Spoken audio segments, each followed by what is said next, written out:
লোহাগড়ায় বিএনপির ৩১ দফা বাস্তবায়ন লক্ষ্যে কর্মশালা ও গণসমাবেশ অনুষ্ঠিত।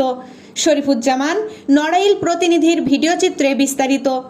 বিএনপির ভারপ্রাপ্ত চেয়ারম্যান তারেক রহমান কর্তৃক ঘোষিত রাষ্ট্র কাঠামো মেরামতের রূপরেখার ৩১ দফা বাস্তবায়নের লক্ষ্যে নড়াইলের লোহাগড়া উপজেলার ৪ নং নোয়াগ্রাম ইউনিয়ন কর্তৃক আয়োজিত কর্মশালা ও গণসমাবেশ অনুষ্ঠিত হয়েছে। শনিবার ৬ সেপ্টেম্বর বিকেলে উপজেলার ৪ নং নোয়াগ্রাম ইউনিয়নের ১৭ হাজারি হাই স্কুল মাঠে এ গণসমাবেশ অনুষ্ঠিত হয়। নোয়াগ্রাম ইউনিয়ন বিএনপির সভাপতি মোহাম্মদ খায়রুল ইসলামের সভাপতিত্বে প্রধান অতিথি হিসেবে বক্তব্য দেন নড়াইল জেলা বিএনপির সাধারণ সম্পাদক আলহাজ মোহাম্মদ মনিরুল ইসলাম। প্রধান অতিথি মনিরুল ইসলাম তার বক্তব্যে বলেন, বিএনপির ৩১ দফা জনগণের কাছে পৌঁছে দিতে হবে। ২০২৬ সালের ফেব্রুয়ারিতে জাতীয় নির্বাচনে বিএনপি সরকার গঠন করলে ৩১ দফা বাস্তবায়নের মাধ্যমে বাংলাদেশকে একটি উন্নত রাষ্ট্রে পরিণত করা হবে এবং দেশের মানুষের উন্নয়নে কাজ করা হবে। অবশ্যই এই দেশের পরিবর্তন একদিন হবেই হবে ইনশাআল্লাহ। সেই মনোবল নিয়ে কিন্তু আন্দোলন সংগ্রাম করেছি।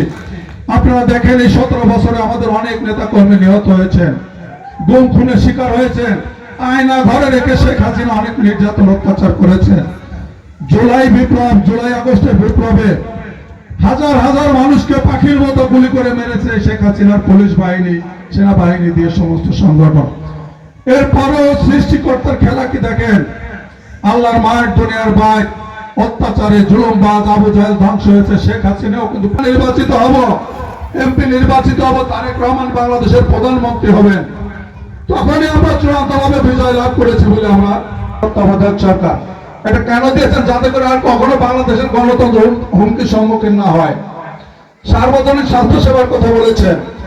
নোয়াগ্রাম ইউনিয়ন বিএনপির সাধারণ সম্পাদক মোহাম্মদ মশিয়ার রহমান ও জেলা ছাত্র দলের সহসভাপতি চঞ্চলের যৌথ সঞ্চালনায় বিশেষ অতিথির বক্তব্য দেন উপজেলা বিএনপির সভাপতি মোহাম্মদ আহাদুজ্জামান বাটু, সাধারণ সম্পাদক কাজী সুলতানুজ্জামান সেলিম, উপজেলা বিএনপির সহসভাপতি নায়েব আলী, সাংগঠনিক সম্পাদক শিকদার শাহ আলম, নড়াইল পৌর বিএনপির সাধারণ সম্পাদক মোহাম্মদ ফসিয়ার রহমান, লোহাগড়া পৌর বিএনপির সাংগঠনিক সম্পাদক এস.এ. সাইফুল্লাহ মামুন, পৌর বিএনপি সিনিয়র সহসভাপতি মোল্লা নজরুল ইসলাম, উপজেলা স্বেচ্ছাসেবক দলের আহ্বায়ক মোল্লা আকিদুল ইসলাম দুলু, শ্রমিক দলের সভাপতি মোহাম্মদ আক্তার হোসেন মোল্লা, উপজেলা যুব দলের যুগ্ম আহ্বায়ক তানভীর রহমান, নাজমুল হুদা, উপজেলা কৃষক দলের আহ্বায়ক মোহাম্মদ আলম মুন্সি, নোয়াগ্রাম ইউনিয়ন কৃষক দলের সভাপতি নজরুল ইসলাম সহ প্রমুখ।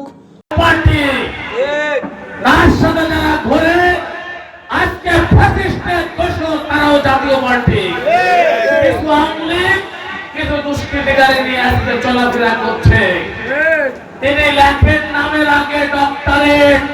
তাহলে এই মানুষটাকে আমি বলতে চাই, যদি কোন বিশ্ববিদ্যালয় থেকে ডক্টরেট ডিগ্রি লাভ করেন, আমি চ্যালেঞ্জ করলাম রাজনীতি করব না। আপনি রাতের বেলা অনলাইন ক্লাস করে 3 মাসের সার্টিফিকেট একটা জোগাড় করে আমার নেতা, আপনারা যারা বিএনপি নেতা দেখেছেন, সমাবেশ শুরু হওয়ার আগে জেলা, উপজেলা, ইউনিয়ন এবং ওয়ার্ড থেকে শত শত নেতাকর্মীরা সমাবেশে যোগ দেন। এ সময় নেতাকর্মীদের উপস্থিতিতে সমাবেশস্থল কানায় কানায় পরিপূর্ণ হয়ে ওঠে।